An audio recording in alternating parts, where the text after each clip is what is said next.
These are the 5 biggest LinkedIn profile mistakes that are costing you jobs. And when I share those mistakes, I'm also going to give you the best LinkedIn profile tips so you can set yourself up so that recruiters are begging you to apply for their jobs.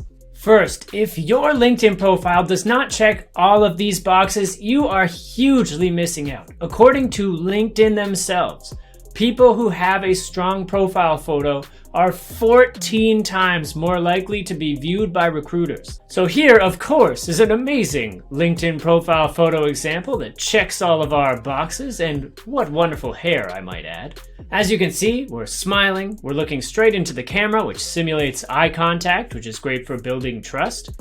And we're wearing nice professional attire, but we're not too over the top like this is a job interview or something. We want to be dressed like it's an important day at work. And regarding photo quality, I don't recommend going off and booking expensive professional headshots. You can take a high quality photo for your LinkedIn just using a modern smartphone and using some natural light as well. I also want to make you aware of some major don'ts for your LinkedIn profile photo. So obviously, no group photo. We need them to know who you are. We don't want a distracting background that could cause a lot of problems in terms of visibility. Try to avoid any awkwardly cropped photos. Like, it's okay to zoom in on your shoulders and face a little bit, that's fine. But we don't want to see someone else's shoulder in the picture or like some obvious group photo that's been cropped. And finally, I see this one a little too often, no cool fashion photos where we're like doing a full body thing or not looking at the camera because it looks cool. I do look extremely cool in that picture, but that's not what LinkedIn is for. LinkedIn profile mistake number 2 is using your current job title as your headline. The job title is an amazing chance for us to show them who we are as a professional on the whole, not necessarily just what we're doing right now. And the LinkedIn headline is also the second thing that recruiters are going to see after your profile picture, so it is absolutely critical and we need to nail it. Here are some of the descriptors that I'll typically throw in a headline. Now, you do not need all 4 of these. Typically, I will pick 3 of them and just plug those in. And just to make it clear, here are some examples of what a nice LinkedIn headline might look like. You can see some of these are kind of like a job title. Some of them are more of a professional brand title we're giving ourselves. Some of them are just showcasing skills we have, and we even share sometimes a little bit of personal detail as well. LinkedIn profile mistake number 3. This one is absolutely critical. If you're making this mistake, it could ruin your entire career. Now, before I tell you what that is, please take a second to like this video and subscribe to my channel. I give a free resume review to one random subscriber every quarter.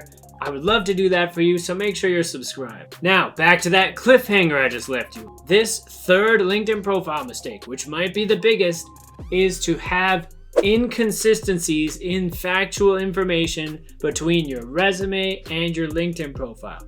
If your job titles don't match, if your dates don't match, if any other specific factual details don't match between your resume and your LinkedIn profile, employers and anyone else in your network could look at you as either a liar or, possibly worse, having terrible attention to detail.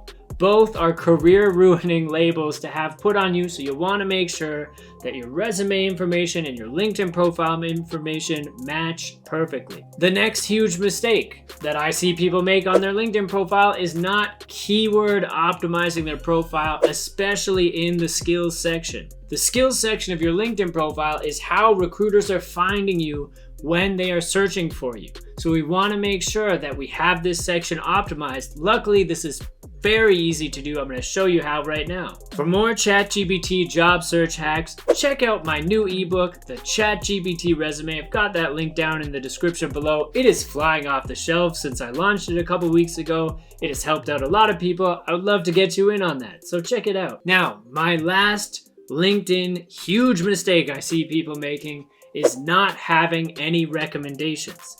Picture a situation where you go to buy a product on Amazon, you want to check for reviews, and they don't have any.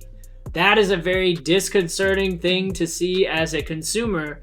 Hiring managers feel the same way when they go to our LinkedIn profiles and they don't see any high quality recommendations. So if you want to get hired, especially by someone who's never met you before, having recommendations on your LinkedIn is critical. You should be aiming to have 3 recommendations on your profile from within the last 3 years. So we'll go to our own LinkedIn profile and we will scroll on down to the recommendations section here.